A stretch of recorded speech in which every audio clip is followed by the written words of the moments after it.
Fala galera, beleza? Aqui é o Pedro, professor de ciência de vocês, e vou falar sobre o capítulo 3, que fala sobre a energia do Sol e a vida na Terra.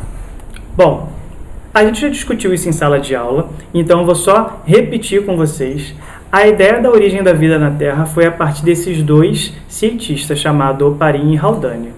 Tá? A partir dessa hipótese que eles lançaram, da Terra primitiva, eles verificaram de que a Terra tinha atmosfera muito fina, então por isso ela era muito quente e tinham gases muito tóxicos naquela época.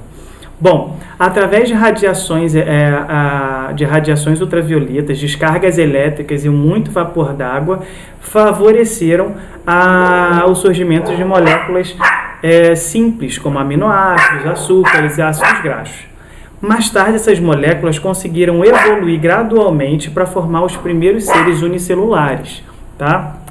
Bom, essa ideia de Oparin e Haldane foi reproduzida em laboratório por Miller e Urey, onde eles pegaram a água do oceano, acrescentaram uma fonte de calor, e com isso, essa água do oceano começou a se transformar em gás, tá? Colocaram esses fatores que influenciaram o surgimento da vida, como o vapor de água, amônia, metano, gás carbônico, nitrogênio, passaram esses gases pelo condensador, então começou a formar gotículas de água, aonde tinham presença de compostos orgânicos. Então eles conseguiram comprovar de que era possível obter compostos orgânicos a partir da Terra primitiva.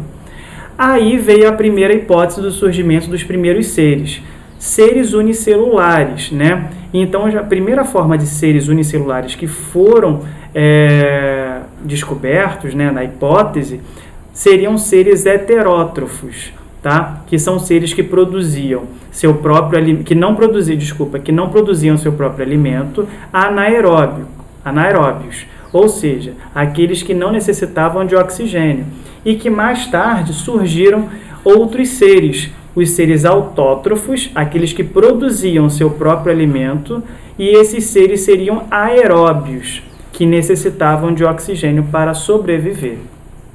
Bom, botei aqui o exemplo desse cara comendo toda essa comidada do McDonald's todinho, que dá uma inveja dele, mas a gente está aqui estudando.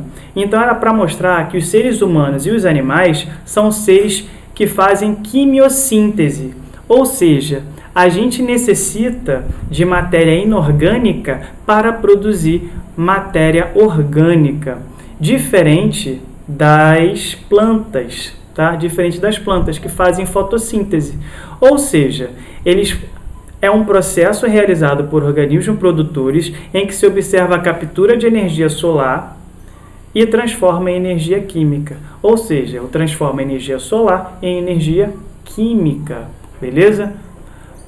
Para explicar um pouco mais sobre a fotossíntese, temos esse desenho aqui. Nas plantas, elas têm presença, nas células vegetais, elas têm presença de cloroplastos. Essas organelas, elas têm presença dentro delas de moléculas chamadas de clorofila. É um pigmento que permite absorver a luz solar.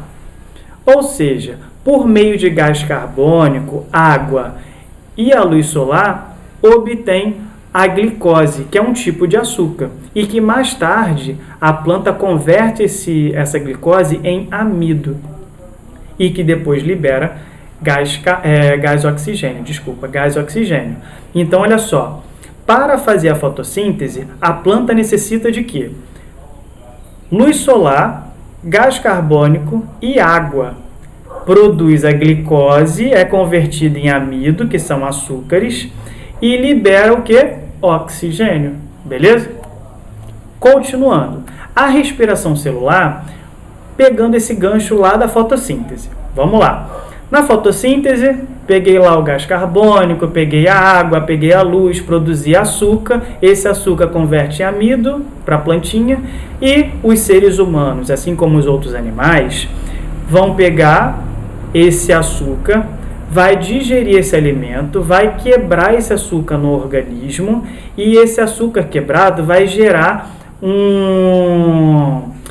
uma molécula chamada de ATP. Essa molécula ATP, tá, é uma molécula é uma molécula de energia, tá? Sem ela, o corpo não consegue fazer nenhuma função do organismo, beleza? Então, olha só, na fotossíntese eu libero gás oxigênio e guardo lá a glicose, beleza? Seres humanos e animais vão digerir essa glicose, vai quebrar no organismo para gerar ATP. Esse ATP é uma moeda energética, uma molécula energética que permite a gente fazer diversas funções do nosso organismo, como contração muscular, no caso dos animais, tá bom? Bom, e é isso daqui, como é o processo, beleza? Então, aqui eu tenho o cloroplasto que absorveu, gerando glicose e oxigênio, tá? Essa glicose é quebrada na mitocôndria, que é uma outra organela da nossa célula, e gera ATP. E libera gás carbônico e água, beleza? Bom, uma influência do Sol nos seres vivos seria o fototropismo, tá? O que seria fototropismo?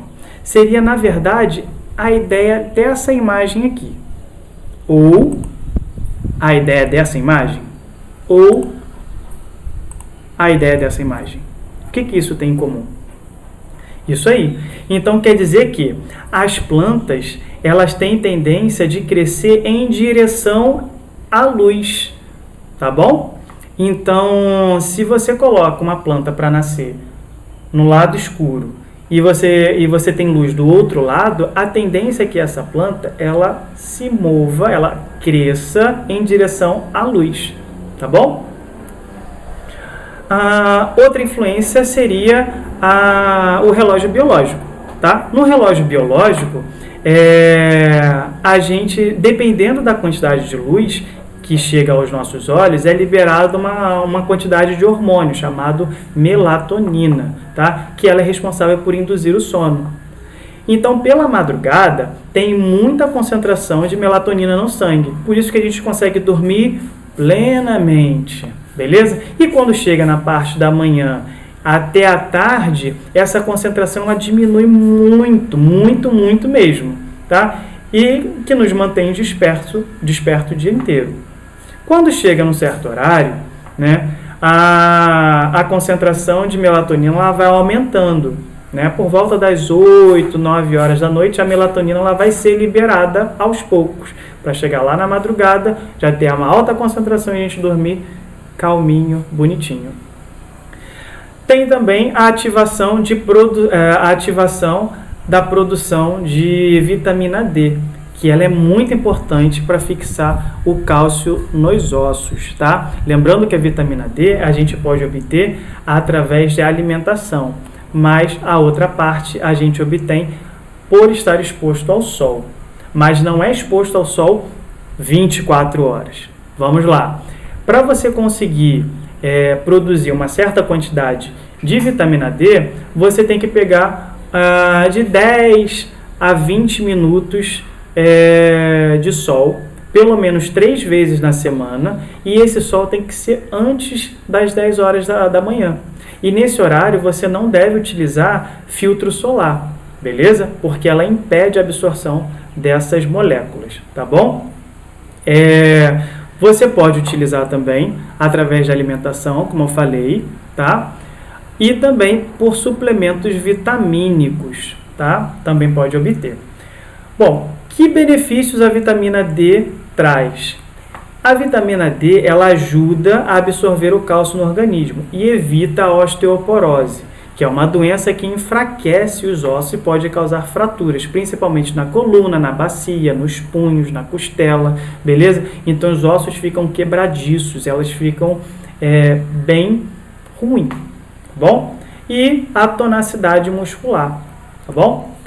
Como faz para eu detectar se eu tenho falta dessa vitamina? Através de exames de sangue, tá bom? Tem também pessoas que têm raquitismo, que é uma doença que inclui a fraqueza e a perda dos ossos, e também tem um outro fator que é a falta de equilíbrio, que não é só especificamente voltado para a falta de vitamina D, pode ser por outros fatores também, tá bom?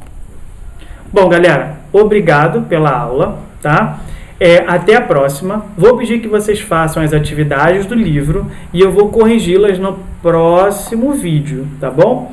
E depois que fizer todos os exercícios do livro, a gente vai lá para o Eureka e faz os exercícios do Eureka. Estou sempre de olho, tá bom? Valeu, galera!